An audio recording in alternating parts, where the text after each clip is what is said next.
والصلاة والسلام على رسول الله وعلى آله آل الله لا سيما بقية الله ولعنة الله على أعدائهم أعداء الله من يومنا هذا إلى لقاء الله. أما بعد فقد قال الله قل هل ننبئكم بالأخسرين أعمالا الذين ضل سعيهم في الحياة الدنيا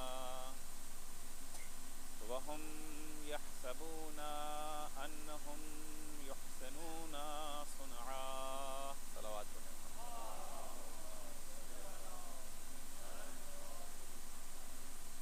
عزیزان گرامی، انسان کو پیدا کرنے والا خدا اس کی نفسیات اور فطریات سے واقف خدا ہدایت بشر کے لیے ارشاد فرماتا ہے کہ سب سے زیادہ گھاٹے میں وہ انسان ہے جس نے اپنی پوری زندگی گمراہی میں بسر کر دی اور اسے یہ بھی پتہ نہ چلا کہ وہ غلط راستے پر چل رہا ہے. زندگی بھر گناہ کرتا رہا اور یہ سمجھتا رہا کہ وہ ثواب کر رہا ہے. بڑی اہمیت ہے اس چیز کی کہ انسان جو قدم اٹھا رہا ہے اس کے بارے میں کچھ سوچ لے، کچھ سمجھ لے، کیونکہ زندگی انسان کے پاس ایک ہی ہے. امام جعفر صادق علیہ السلام کا ارشاد ہے کہ اگر خدا نے انسان کو دو زندگی دی ہوتی، ایک زندگی میں تجربہ کرتے اور دوسری زندگی میں اس تجربے پر عمل کرتے، لیکن خدا نے ایک ہی زندگی دی ہے. جو وقت گزر جائے گا وہ وقت پلٹ کے پھر نہ آئے گا. لہذا انسان ہر عمل سے پہلے اچھی طرح سوچ لے، کسی عقیدے کو اپنانے سے پہلے، کسی فکر کو اختیار کرنے سے پہلے، کوئی عمل کرنے سے پہلے یہ سوچے یہ عمل اچھا ہے یا برا، یہ فکر، یہ عقیدہ صحیح ہے یا غلط. دلائل کی روشنی میں انہیں پرکھے، جانچے. جو طریقہ ہے جانچنے کا، جو طریقہ ہے پرکھنے کا. عزیزو، اب تک کی گفتگو میری یہاں تک پہنچی تھی کہ انسان خالق کی ہدایت کے بغیر، اس کی رہنمائی کے بغیر اپنے اچھے اور برے کا فیصلہ نہیں کر سکتا ہے. خداوند عالم جب تک اس کی رہنمائی نہ کرے، ہدایت نہ کرے، اور یہ سمجھنے کے لیے کہ جو کچھ ہمارے سامنے آ رہا ہے اچھائی اور برائی کے نام پر، شریعت و مذہب کے نام پر، الہی احکام و قوانین کے نام پر، یہ وہی ہیں جسے خدا نے بھیجا ہے یا انسان نے خود گڑھ کے خدا کے نام سے ہمارے سامنے پیش کر دیا ہے. خداوند عالم نے انسان کو یہ حق دیا کہ وہ ہر آنے والے سے دلیل کا تقاضا کرے، معجزہ طلب کرے، لیکن ساتھ ساتھ خداوند عالم نے یہ بھی کہہ دیا ہے کہ انسان جب اس کے ذاتی مفادات احکام الہیہ سے ٹکرانے لگتے ہیں، ساری دلیلیں دیکھنے کے بعد، ساری نشانیاں دیکھنے کے باوجود اسے قبول کرنے پر تیار نہیں ہوتا ہے، کوئی نہ کوئی بہانہ پیش کر دیتا ہے۔ پیغمبر اسلام کے سلسلے میں بھی یہی ہوا، کبھی انہیں جادوگر کہہ دیا گیا، کبھی انہیں مجنون کہہ دیا گیا، کبھی انہیں شاعر کہہ دیا گیا۔ دلیلیں سب موجود تھیں، آیتیں سب موجود تھیں، نشانیاں سب آ چکی تھیں، معجزے پیغمبر سب پیش کر چکے تھے، لیکن بہرحال جنہیں بہانہ کرنا ہے، بہانہ بازوں سے نہ کوئی کل جیتا ہے نہ آج جیت سکتا ہے۔ صلوات پڑھیں گے محمد و آل محمد۔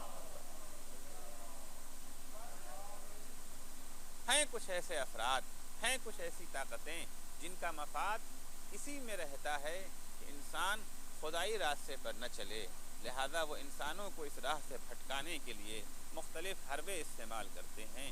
کچھ حربے میں نے کل عرض کیے تھے، کچھ آج اور انشاءاللہ بقیہ مجلسوں میں پیش کرتا رہوں گا۔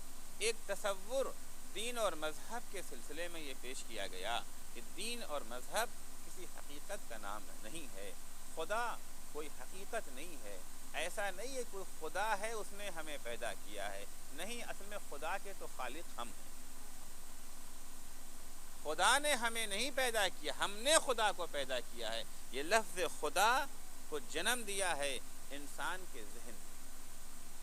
اب اس کے لیے وہ اسباب اور علل اور وجوہات بہت سارے پیش کرتے ہیں، مختلف طریقے سے آتے ہیں۔ ایک ان کا اعتراض یہ ہوتا ہے کہ دین اور مذہب کو اصل میں ایجاد کیا ہے سامراجی قوتوں نے۔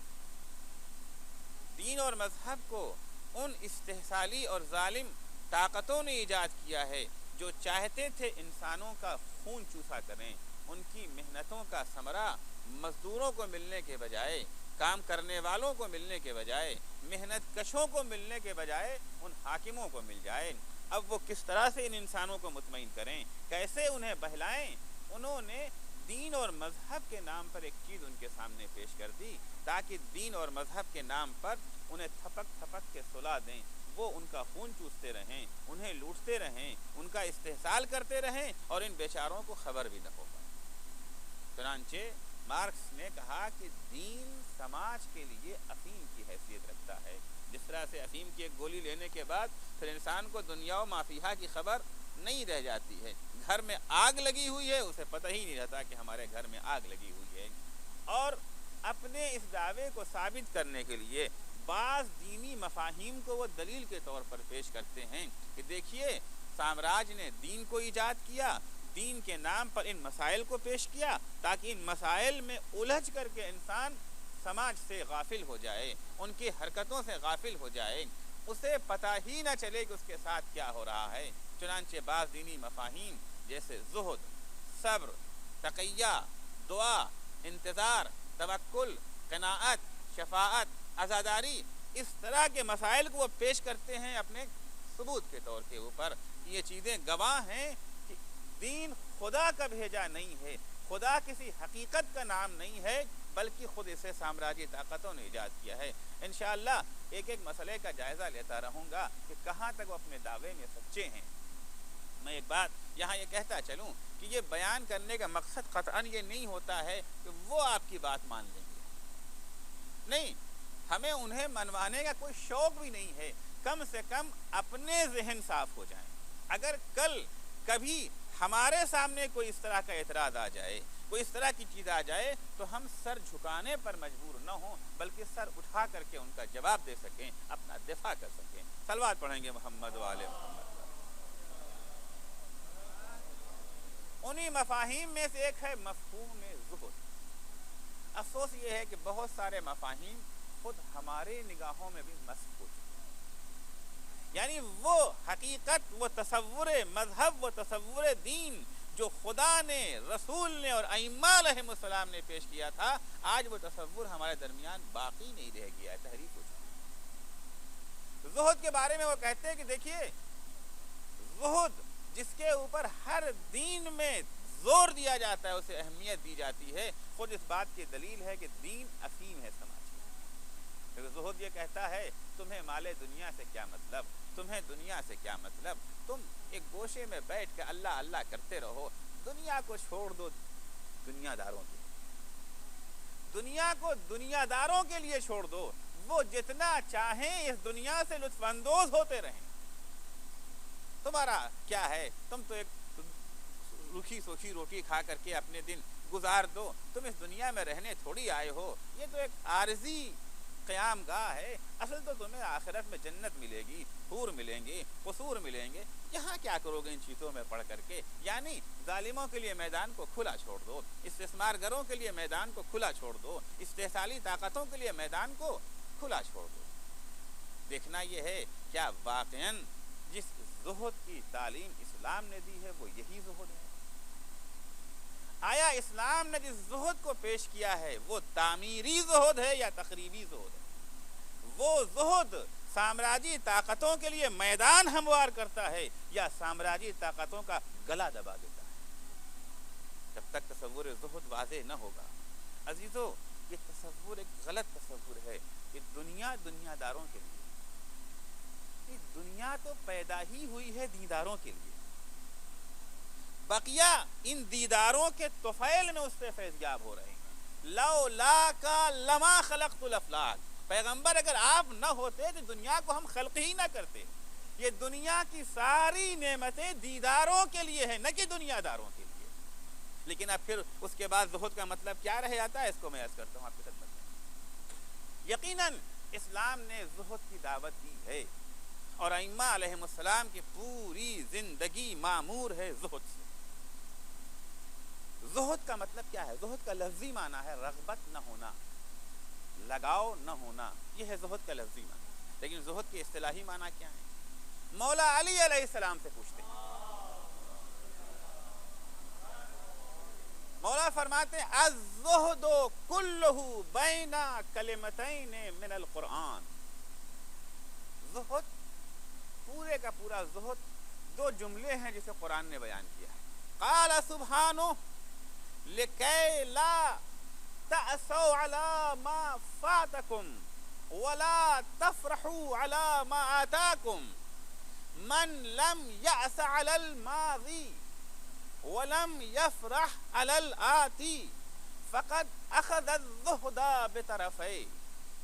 مولا فرماتے ہیں زہد کی تعریف جاننا چاہیے. زہد ہے کیا؟ کیا زہد کپڑا, اچھے کپڑے نہ پہننے کا نام ہے؟ کیا زہد مال نہ ہونے کا نام ہے؟ کیا زہد اچھا گھر نہ ہونے کا نام ہے؟ زہد کہتے کس نے؟ فرماتے ہیں قرآن نے دو جملوں میں اس کی وضاحت کی. زہد یہ ہے لا تأسوا علی ما فاتکم. اللہ نے کوئی نعمت دی تھی, کوئی دولت دی تھی, اگر وہ چھن جائے تو چھن جانے کا افسوس نہ ہو. ولا تفرحوا علی ما فاتک علی ما آتاکم. اور اگر کوئی دولت مل جائے تو اسے خوشی کا اظہار نہ ہو, پھولے نہ سمائے. اگر کوئی ایسا انسان ہے چھن جانے والی چیز کا افسوس نہیں کرتا, مل جانے والی چیز اسے خوش نہیں کرتی, تو اس نے زہد کو پورے معنوں میں حاصل کر لیا. عموماً ہوتا یہی ہے نا کہ کوئی چیز اللہ نے ہمیں دی تھی, مال دیا تھا, عہدہ دیا تھا, دولت دی تھی, عزت دی تھی, شہرت دی تھی, کسی بنا پر چھن گئی, کسی بنا پہ چیزیں چھن گئیں, تو اب ہمارا رد عمل کیا ہوتا ہے؟ اگر رد عمل یہ ہے کہ اب رات دن اشک ہیں اور آنسو, ملنا جلنا بھی لوگوں سے چھوڑ دیا, منہ لپیٹے بستر پہ پڑے آنسو بہا رہے ہیں, یہ زہد نہیں ہے. اور اگر اچانک کہیں سے کچھ مل گیا تو اب اتنا خود سے بے خود ہو گئے کہ نہ اپنوں کو پہچانتے ہیں نہ بیگانوں کو. کل تک غربت کی زندگی بسر تھی تو مسجد بھی یاد آتی تھی, امام باڑہ بھی یاد آتا تھا, نماز بھی یاد آتی تھی, مجلسیں بھی یاد آتی تھیں. اب جو دولت مل گئی تو نہ مسجد رہ گئی, نہ امام باڑہ رہ گیا, نہ مجلسیں رہ گئی, نہ نماز رہ گئی. نہیں, اگر ایسی صفت کسی کے اندر پائی جائے گی تو وہ زاہد نہیں ہے. زاہد وہ ہو جو ان اوصاف رذیلہ سے پاک اور منزہ ہو. اس کے بعد مولا فرماتے ہیں, زہد کی تعریف سننا چاہتے ہو, الزہادہ, تین جملے بیان کرتے ہیں, تین صفتیں ہیں زہد کی. قصر العمل, الف سے عمل, عین سے نہیں, قصر العمل والشکر علی النعم والورع عند المحارم. جس میں تین صفتیں پائی جائیں, جس میں تین صفتیں پائی جائیں وہ ہے زاہد. زہد وہی ہے. پہلی بات قصر العمل، آرزویں کم، آرزوؤں کا کم ہونا، خواہشات کا کم ہونا. والشکر عند النعم، اور جب کوئی نعمت خدا دے دے واپس کر دیں، ٹھکرا دیں اسے. زہد یہی ہے، ٹھکرا دیں اسے نہیں. والشکر عند النعم، خدا نے جو نعمت دی ہے اس پر اس کا شکر ادا کریں. والورع عند المحارم، اور جب کبھی مال دنیا حاصل کرنے کے لیے فعل حرام کا ارتکاب کرنا پڑے وہاں انسان ٹھہر جائے. اب میں ذرا ان تینوں جملوں کو آپ کے پاس اس کی شرح کرو، تفصیل کرو. دیکھیے دنیا میں جتنے جرائم پیش آتے ہیں، جتنی برائیاں ہیں، ان سب برائیوں کی جڑ ہے آرزوؤں کا طویل ہونا. انسان کی آرزویں کہیں جا کے ٹھہرتی تو ہیں نہیں، کہیں رکتی نہیں ہے. آرزویں سائیکل ہے، موٹر سائیکل کی آرزو، موٹر سائیکل آ گئی، کار کی آرزو. اب کار کے اندر پھر اس کے بعد قسمیں آتی ہیں، کون سا ماڈل ہونا چاہیے، کس طرح کا کلر ہونا چاہیے. ابھی 6 مہینہ نہیں ہوا تھا گاڑی لیے ہوئے دوسرا ماڈل آ گیا، یا پڑوسی کے پاس اس سے بہتر کوئی چیز آ گئی. اب آرزویں ہیں کہ رکنے کا نام نہیں لیتی ہیں. عزیزو آرزویں تو لامحدود ہیں، لیکن وسائل دنیا میں، وسائل تو محدود ہیں نا. آرزویں ہیں لامحدود، وسائل ہیں محدود. اگر آرزوؤں کو کسی جگہ پہ روکیں گے نہیں تو نتیجہ کیا ہوگا؟ جائز وسائل کے ذریعے ہر آرزو پوری نہیں ہو سکتی. جائز وسائل کے ذریعے ہر آرزو پوری نہیں ہو سکتی. نتیجے میں انسان مجبور ہوگا ناجائز وسائل کو استعمال کرنے. مولا فرماتے ہیں زہد جو اسلام نے پیش کیا ہے یہ نہیں ہے کہ آرزویں نہ ہو تمہارے پاس، وسائل نہ ہو تمہارے پاس، امکانات نہ ہو تمہارے پاس، مادی نعمتوں سے فائدہ نہیں. قصر العمل، ذرا آرزوؤں کو کم کرو. مل گیا تو مل گیا، لیکن اگر نہ ملا تو بستر پر تڑپو نہ اس کے لیے، بے چین نہ رہو اس کے لیے. صلوات پڑھیں گے محمد و آل محمد. ہائے نہیں ہونا چاہیے، ہائے ان کے پاس ہے اور ہمارے پاس نہیں.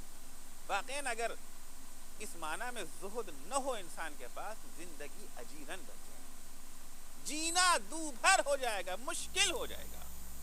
کیونکہ کتنا ہی وسائل آپ اپنے پاس فراہم کر لیں، ہر بڑے سے بڑا ایک موجود ہے، ہر بڑے سے بڑا ایک موجود ہے انسان کے سامنے. فرماتا الزہادۃ قصر العمل، آرزوؤں کو ذرا کر. والشکر عند النعم، جب کوئی نعمت مل گئی تو اس کا شکر ادا کیجیے. شکر کیا ہے؟ بعض لوگ کہتے ہیں الحمدللہ الحمدللہ کی تسبیح پڑھ دینا شکر ہے. جیسے خوب اچھا کھانا وانا کھانے کے بعد وہاں پیٹ پہ ہاتھ پھیرا کر الحمدللہ ٹکار لے کر کے ان کا شکر ادا ہو گیا شکر. نہیں، شکر یہ نہیں ہے. والشکر عند النعم، یعنی شکر یہ ہے کہ جو نعمتیں خدا نے دی ہیں ان کا جائز استعمال کرو. نعمتوں کے جائز استعمال کا نام ہے شکر. خدا نے علم دیا ہے، علم کا جائز استعمال کرو، ناجائز استعمال نہیں. خدا نے تمہیں دولت دی ہے، دولت کا جائز استعمال کرو، ناجائز استعمال مت کرنا. خدا نے تمہیں ہاتھ پیر آنکھ کان یہ ساری قوتیں دی ہیں، ان سب کا جائز استعمال ہے شکر. والشکر عند النعم. تیسری چیز آتی ہے والورع عند المحارم. انسان جب زندگی کے راستے پر چلتا ہے، جب کمانے نکلتا ہے، دولت حاصل کرنے نکلتا ہے، دولت حاصل کرنا منافی زہد نہیں. منافی زہد کیا ہے؟ کبھی کبھی دولت حاصل کرنے کے لیے حرام اور ناجائز وسیلوں کا استعمال کرنا پڑتا ہے. کاروبار کر رہے، بزنس کر رہے ہیں، جھوٹ نہ بولیں گے تو بزنس چلے گا نہیں. ان کا صاحب وہ تو جھوٹ تو بولنا ہی پڑے گا، دھوکہ دیے بغیر تو بزنس کامیاب ہوگا نہیں. نہیں، بزنس کریں ضرور، لیکن اگر بزنس کرتے وقت ہمیں حرام کا استعمال کرنا پڑے. الورع عند المحارم، اگر وہاں پہ ٹھہر گئے، رک گئے تو یہ ہوا زہد. اگر نہیں حلال طریقے سے لاکھ کروڑ ارب خرب بھی کما لیں تو یہ منافی زہد نہیں ہے. یہ منافی زہد نہیں ہے. لیکن اگر ایک پیسہ بھی حرام کے ذریعے سے کماتے ہیں، یہ ہے منافی زہد۔ والورع عند المحارم۔ اب آپ اس زہد کے اوپر نگاہ ڈالیں، یہ زہد آیا ظالم اور استحصالی طاقتوں کے لیے زمین ہموار کرتا ہے یا انہیں روکتا ہے؟ عزیزان گرامی، جب کبھی استحصالی، استکباری اور سامراجی طاقتوں کے خلاف تحریک شروع ہوتی ہے، اگر تحریک کے قائدین زاہد نہ ہوں گے تو ہمیشہ تحریک ناکام ہو جائے گی۔ تحریک کی کامیابی کے لیے قائدین کا زاہد ہونا ضروری ہے، اس لیے کہ جب تحریک شروع ہوتی ہے ظالم حکومتوں کے خلاف، ظالم طاقتوں کے خلاف، استحصالی طاقتوں کے خلاف، اگر قائدین میں زہد نہ ہوگا، یعنی قصر العمل نہ ہوگا، شکر عند النعم نہ ہوگا، الورع عند المحارم نہ ہوگا، تو جب لیڈر چمکنے لگتے ہیں تو ظالم طاقتیں انہیں خریدنے کی کوشش کرتی ہیں، ظالم طاقتیں انہیں خریدنے کی کوشش کرتی ہیں۔ اگر ان کی آرزویں لمبی ہوں گی، اگر حرام اور حلال کا انہیں خیال نہ ہوگا تو قوم کو بیچ دیں گے ان کے ہاتھ۔ آپ دیکھیں جس وقت پیغمبر اسلام نے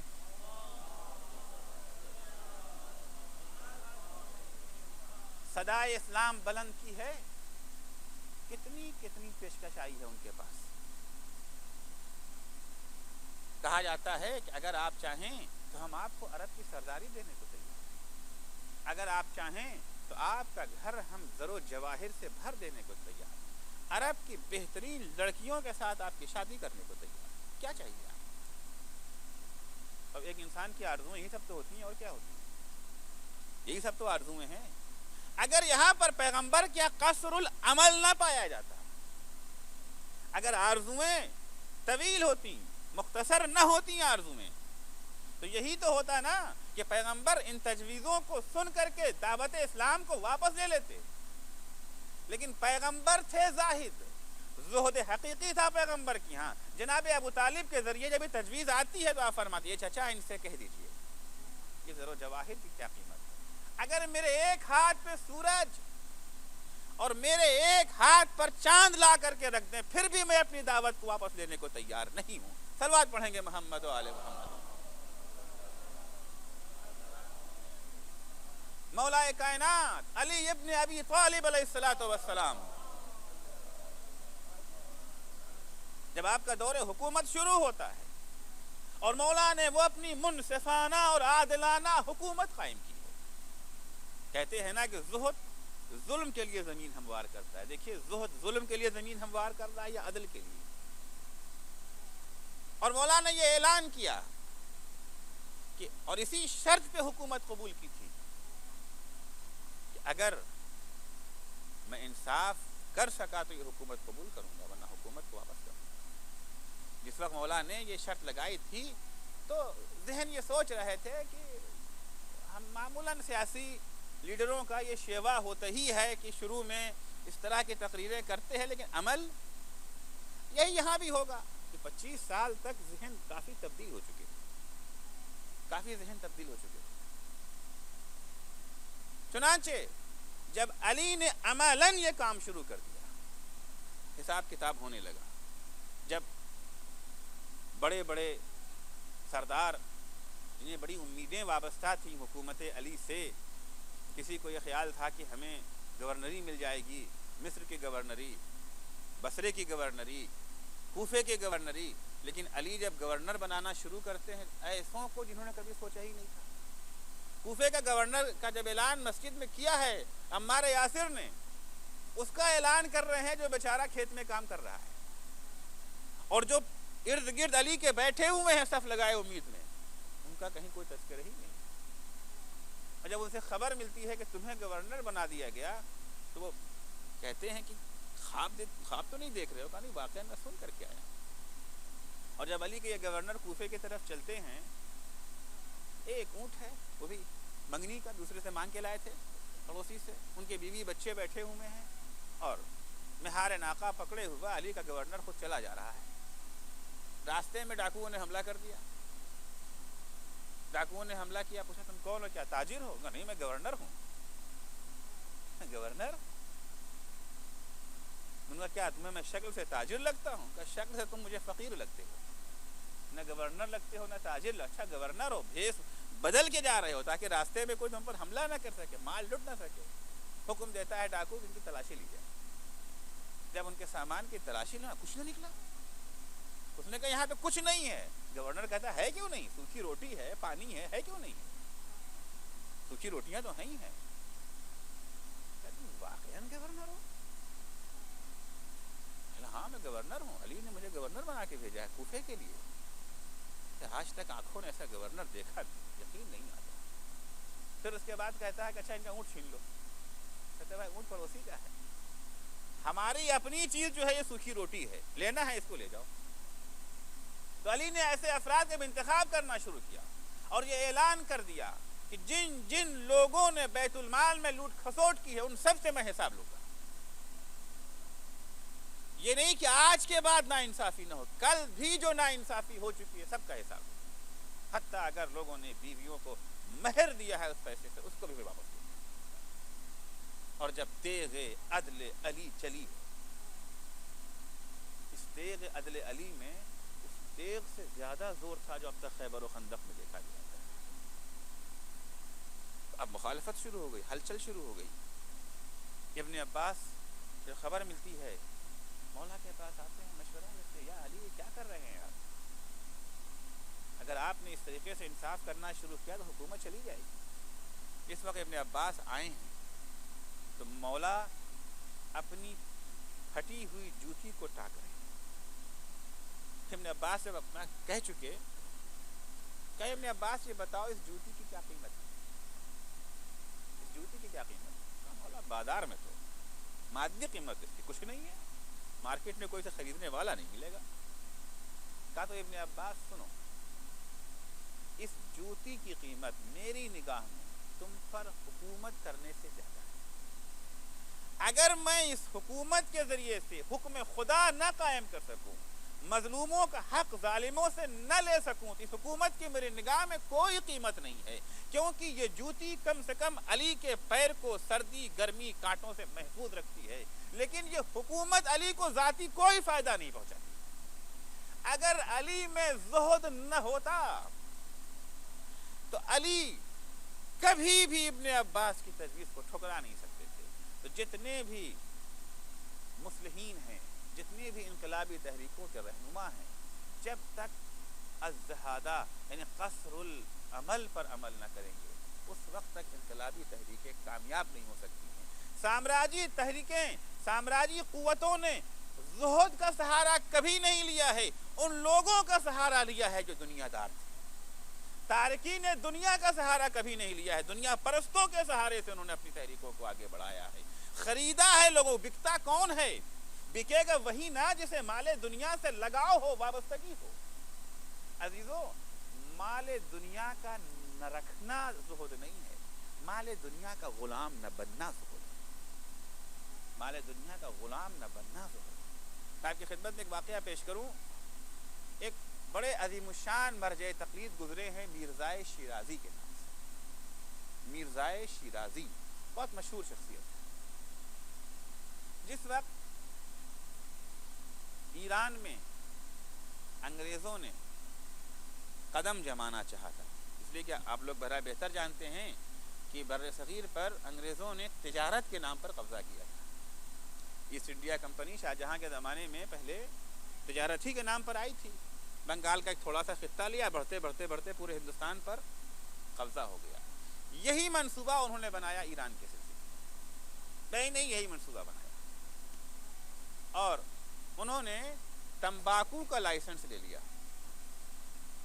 کہ یہ پوری اجارہ داری تمباکو پر انگریزوں کی پائی. بیدار ذہن مرجع. مرجع ہمارے یہاں کوئی معمولی چیز کا نام نہیں ہوتا ہے. مرجع جو واقعاً مرجع ہیں, میں یہ نہیں کہتا جو بھی دعوائے مرجعیت کر دے, نہیں, مرجع انتہائی بیدار ذہن کا مالک ہوتا ہے. میرزائے شیرازی کو خبر ملی کہ انگریز تجارت کے بھیس میں ایران پہنچ چکے ہیں. انہیں ہندوستان کی خبر تھی، وہاں کے واقعات کو جانتے تھے، ایک فتویٰ دیا کہ الیوم آج کے دن سے تمباکو کا استعمال حرام ہے، اور جو کوئی بھی تمباکو کا استعمال کرتا ہے وہ امام زمانہ سے جنگ، کیونکہ بظاہر شریعت میں کہیں تمباکو کی ممانعت نہیں ہوئی ہے، کوئی آیت نہیں، کوئی روایت نہیں جس نے تمباکو کو حرام قرار دیا تھا، لیکن اجتہاد اور مجتہد کا فائدہ اور ضرورت یہیں سے پتہ چلتا ہے۔ اسلام میں تمباکو حرام نہیں ہے، لیکن ایک قانون ہے اسلام میں، لَن يَجْعَلَ اللَّهُ لِلْكَافِرِينَ عَلَى الْمُؤْمِنِينَ سَبِيلًا، خداوند عالم نے کافروں کو مومنوں پر اقتدار نہیں دیا ہے، یعنی مومنوں کے لیے حرام ہے کہ وہ کافروں کی حکومت اور اقتدار کو قبول کریں، ناجائز ہے ان کے لیے، حق نہیں ہے کسی کافر۔ یہ قرآن کی آیت پیش کر رہا ہوں آپ کی خدمت میں، کافروں کا اقتدار مسلمانوں پر حرام اور ناجائز ہے، جو چیزیں سبب بنے مسلمانوں پر کافروں کے اقتدار کا وہ سب حرام ہوں۔ تمباکو کی تجارت، تمباکو سبب بننے والا تھا مسلمانوں پر کافروں کے اقتدار کا، مرجع نے اس اجتہاد سے کام لے کر کے تمباکو کو حرام کرا دیا، ادھر تمباکو حرام ہوا، مرجع کے کلام میں اثر، مرجع کے فتوے میں اثر، گھر گھر حقے توڑ دیے، حتیٰ کہ شاہ کے محل، ناصر الدین شاہ کا زمانہ تھا، وہاں پر بھی حقے توڑ دیے۔ جب شاہ اپنے محل میں آتا ہے، حقہ نہیں پیش کیا گیا، حقہ مانگا گیا، بیوی نے بڑھ کے کہا حقے توڑ دیے گئے، کہا کس کے حکم سے حقے توڑے گئے؟ بادشاہ میں ہوں، حکم کس نے دیا؟ کہا حکم پوچھتے ہو؟ اسی کے حکم سے حقے توڑے گئے ہیں جس نے ہمیں تمہارے لیے حلال قرار دیا۔ اب جب تمباکو ہی حرام ہو گیا تو تجارت تو ظاہر سی بات ہے کہ فیل ہو جائے گی، دکان کھولے بیٹھے رہیں، ایک دکان سے دوسری دکان کھلنے والی تو ہے ہی نہیں، نتیجے میں وہ دکان بھی بند ہوئی، انگریز چلے گئے، پورا علاقہ انگریزوں کی غلامی میں آیا سوائے ایک ایران کی۔ آپ دیکھیں یہ عراق وغیرہ سارے کے سارے خطے، اردن وغیرہ سب، ہندوستان، پاکستان، پورا خطہ جو ہے سامراج کے اقتدار میں آ گیا سوائے ایک ایران کی۔ مرزا شیرازی، جس چیز کو میں عرض کرنا چاہتا تھا، مرزا شیرازی ایک بڑے تاجر باپ کے بیٹے، ان کے باپ نے میراث میں بہت کچھ چھوڑا تھا، عالیشان مکان، بہترین کارپیٹ گھر کے اندر بچھے ہوئے تھے۔ مرزا شیرازی کے ایک دوست تھے بچپنے کے، کلاس فیلو رہے تھے، وہ آ کر کے روزانہ مرزا شیرازی کو زہد کی نصیحت کرتے، کہ بھائی کیا ہے تم اتنا مال دنیا میں غرق ہو، ایک مرجع، ایک مجتہد، ایک عالم دین اسے زیب نہیں دیتا، ایسا کارپیٹ، ایسا مکان، ایسی کوٹھی، ایسا بنگلہ۔ روزانہ وہ آتے تھے، نصیحت کرتے تھے، کر کے چلے جاتے تھے، مرزا کچھ بولتے نہیں تھے۔ ایک دن مرزا نے طے کیا کہ آج ان کو جواب ملنا چاہیے، آج انہیں جواب ملنا چاہیے۔ مرزا شیرازی نے اپنے نوکر سے اشارہ کیا، یہ آتے تھے ایک چھڑی لیے ہوئے، عصا ٹیکتے آتے، نوکر سے کہا ان کی چھڑی آج چھپا دو، نوکر نے چھڑی چھپا دی۔ اب جب یہ نصیحت کر کے جانے لگے تو ڈھونڈنے چھڑی کہاں، چھڑی ہو تو ملے، ڈھونڈتے گئے، چھڑی نہ ملی، رفتہ رفتہ ان کے چہرے کا رنگ بدل گیا اور غصہ آنے لگا، ارے میری چھڑی کیا ہوئی؟ فلاں صاحب ہندوستان سے تحفے میں لا کے دے گئے تھے، سندل کی چھڑی تھی، آپ نے اب چھڑی کے فضائل بیان ہونا شروع کر دیے۔ مرزا شیرازی چھوڑو، ہوگی کہیں چلی گئی ہوگی، ارے آپ کیسے کہتے ہیں چھوڑو، بڑی قیمتی چھڑی تھی۔ جب خوب اچھی طرح ان کا پارا چمکا، مرزا شیرازی نے نوکر سے کہا چھڑی ان سے لا کے، اب دیکھا لوہا گرم ہے، چوٹ یہیں لگانی تھی۔ مرزا شیرازی نے کہا بھائی آپ مجھے روزانہ زہد کی دعوت دیا کریں، کبھی زہد کا معنی سمجھے تھے؟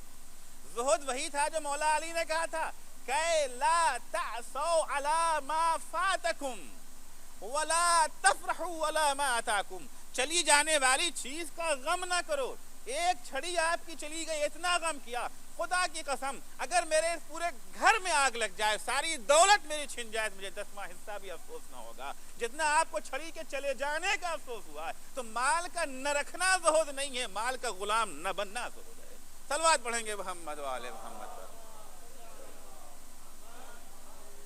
مال کا غلام نہ بننا زہد ہے۔ دیکھیے اگر معاشرے میں زہد کے فوائد کیا ہیں؟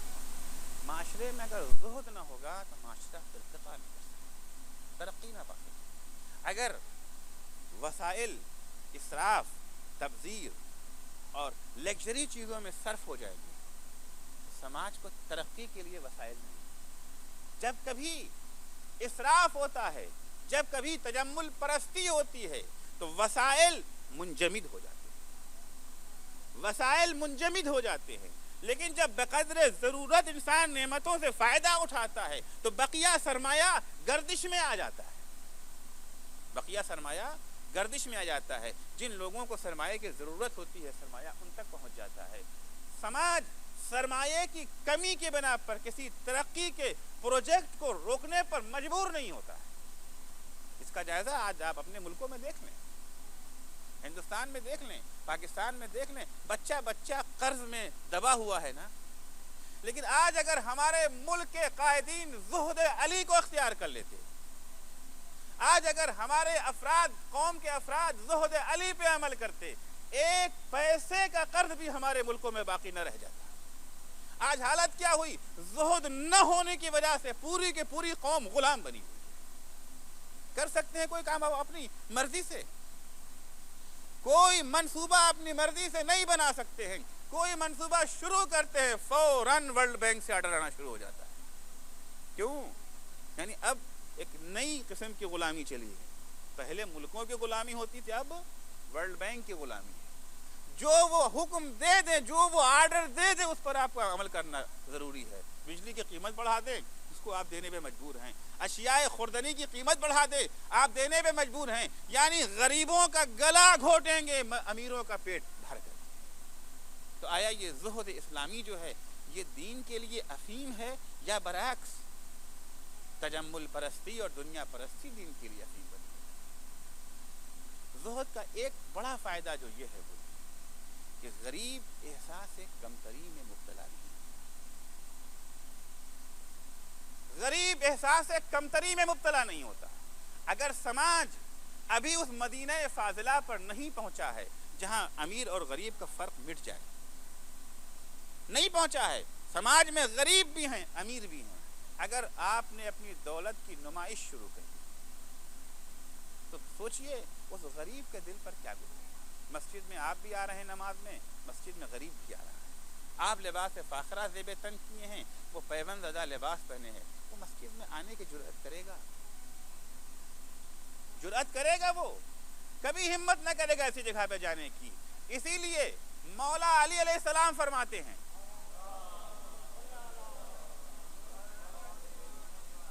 جب مولا کے ہاتھوں میں خلافت آئی ہے، منصب حکومت پہ بیٹھتے ہیں، تو علی کی زندگی یکسر بدل گئی۔ زہد تو علی کی یہاں تھا ہی، اب علی کے یہاں زہد اور بڑھ جاتا ہے۔ اور جب اعتراض کیا جاتا ہے مولا اتنی جفاکشی کی زندگی کیوں بسر کر رہے ہیں، تو جواب دیتے تھے اقنعو من نفسی بأن یقال ھذا امیر المؤمنین ولم اشارکہم فی مکارہ الدہر او اکون لہم اسوۃ فی جشوبۃ العیش۔ کیا بس میں اسی پر فخر کرتا پھروں کہ لوگ کہیں گے یہ امیر المومنین ہیں، اور زندگی کی تلخیوں میں اور سختیوں میں ان کا ساتھ نہ دوں، یا ان کے لیے نمونہ عمل نہ بنوں؟ آج اگر علی پھٹا لباس پہنتا ہے، پیوند زدہ لباس پہنتا ہے، جو کی سوکھی روٹی کھاتا ہے، تو غریب کو تسکین ہو جاتی ہے کہ اگر میرا کپڑا جو ہے پھٹا ہوا ہے تو کوئی بات نہیں، میرے امیر اور مولا کے کپڑے بھی وہ سیدھا ہیں۔ دو نہج البلاغہ میں دو کیریکٹر ایک ساتھ ملتا ہے، ایک ہے زیاد حارثی اور ایک اس کا بھائی ہے عاصم حارثی۔ علا ابن زیاد حارثی اور عاصم ابن زیاد حارثی۔ علا اور عاصم دو بھائی ہیں، زیاد کے بیٹے، یہ وہ زیاد نہیں ہے، دوسرا زیاد ہے، بصرے کا رہنے والے۔ مولا علی جب بصرے میں ان کی حکومت قائم تھی، عثمان بن حنیف گورنر ہیں علی کے، مولا جب وہاں آتے ہیں بصرے میں، خبر ملتی ہے کہ علا ابن زیاد بیمار ہیں، ان کی عیادت کے لیے گئے۔ دیکھیے زہد نہ ہونے کا نام نہیں ہے، زہد کسی دنیاوی نعمت کا غلام نہ بننے کا نام ہے۔ مولا جب علا کے گھر پہنچتے ہیں تو علا کا گھر بہت بڑا تھا، بہت بڑا گھر تھا علا کا، بہت بڑی حویلی۔ مولا یہ بڑی حویلی دیکھنے کے بعد کہتے ہیں ما کنت تصنع بهذه الدار في الدنيا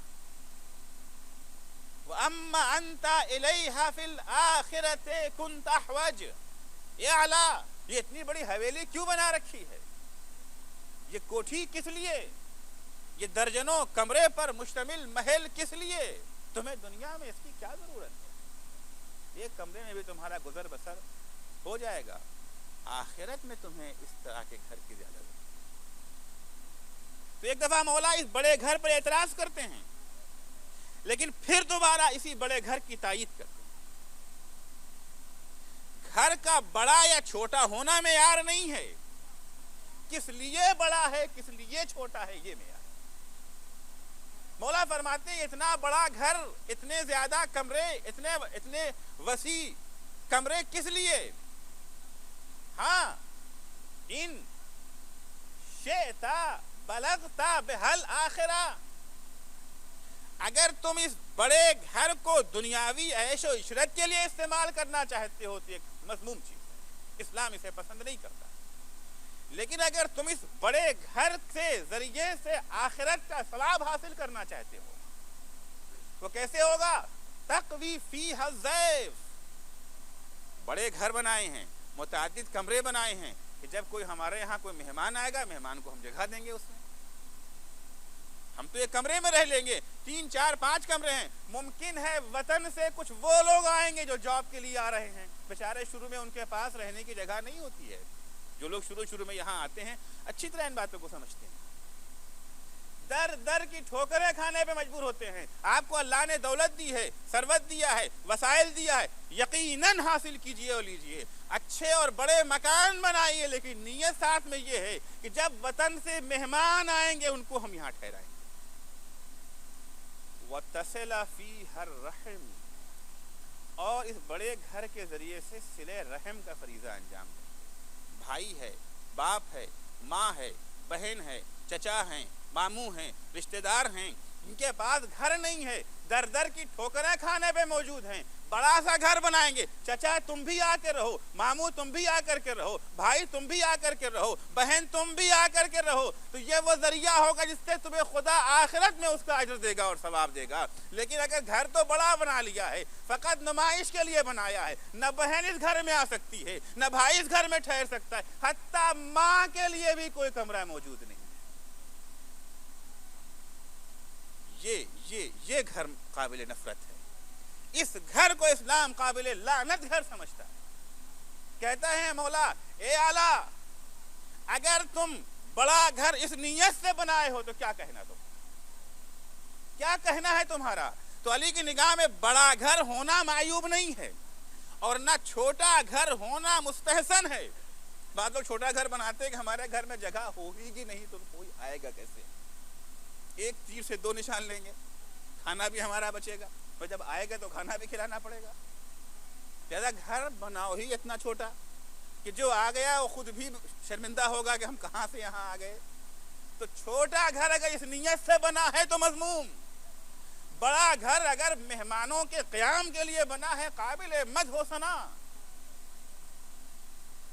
اللہ یہ سننے کے بعد شکایت کرتے ہیں، جی آپ تو مجھے نصیحت کر چکے، بالکل میرے برعکس میرا ایک بھائی ہے، اس کو بھی نصیحت کر دیجیے۔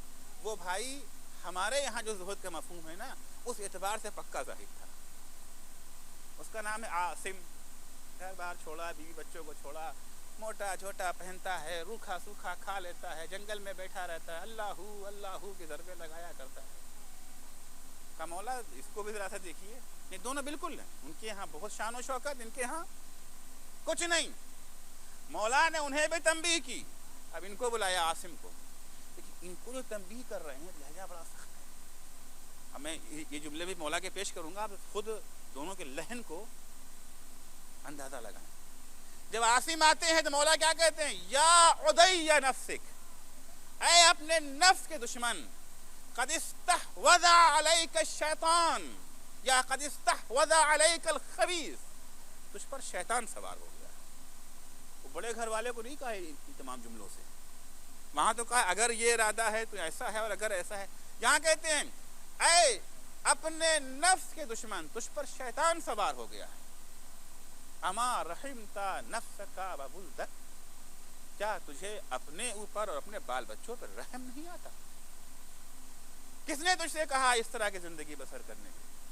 تو منہ بنا کے کہتا ہے کہ آپ ہی سے تو سیکھا ہے. اللہ فرض علی ائمۃ العدل ان یقدروا انفسهم بضعافۃ الناس کی لا یتبیق بالفقیر فقرہ.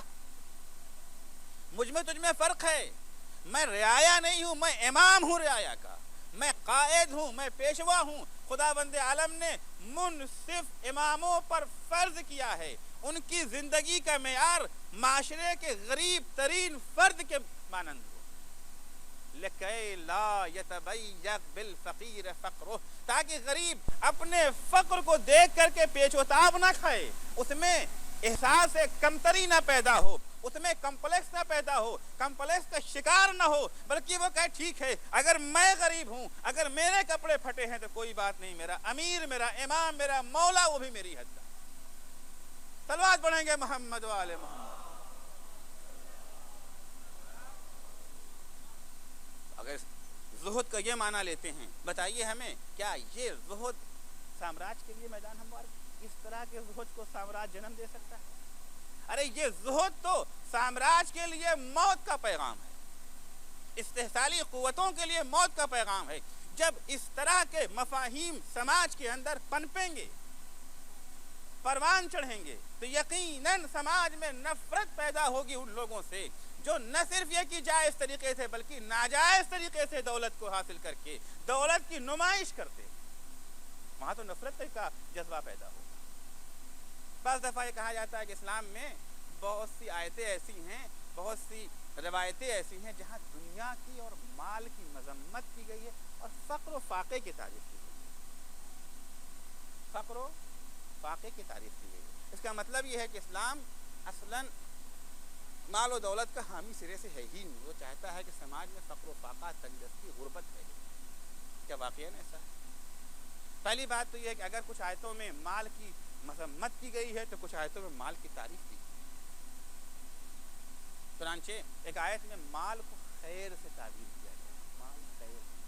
اذا جاء احدکم الموت ان ترکن الخیر الوصیہ کتب علیکم اذا حضر احدکم الموت ان ترک خیرا الوصیہ.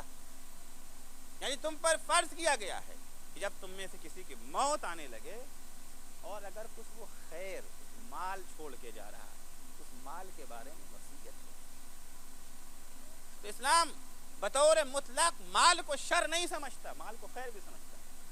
یا کہیں ارشاد ہوتا ہے وَأَمْدَدْنَاكُمْ بِأَمْوَالٍ وَبَنِينَ، ہم نے تم مومنوں کی مدد کی ہے مال کے ذریعے سے اور اولاد کے ذریعے. تو اگر مال شر مطلق ہوتا تو کیا معنی رکھتا؟ کیا خدا ہماری مدد کرتا ہے شر کے ذریعے سے؟ یا حکم ہوتا ہے وَتُجَاهِدُونَ بِأَمْوَالِكُمْ وَأَنفُسِكُمْ فِي سَبِيلِ اللَّهِ. مال خدا کی راہ میں جہاد کا ذریعہ ہے. تو اگر مال کی مذمت کی گئی ہے تو مال کی تعریف بھی کی گئی ہے. اس مال کی مذمت کی گئی ہے جو انسان کے پیر میں بیڑی بن جاتا ہے. لیکن وہ مال جو انسان کو ترقی اور ارتقاء کی طرف لے جاتا ہے، وہ مال جو انسان کو خدا سے قریب کرتا ہے، وہ مال قابل مذمت.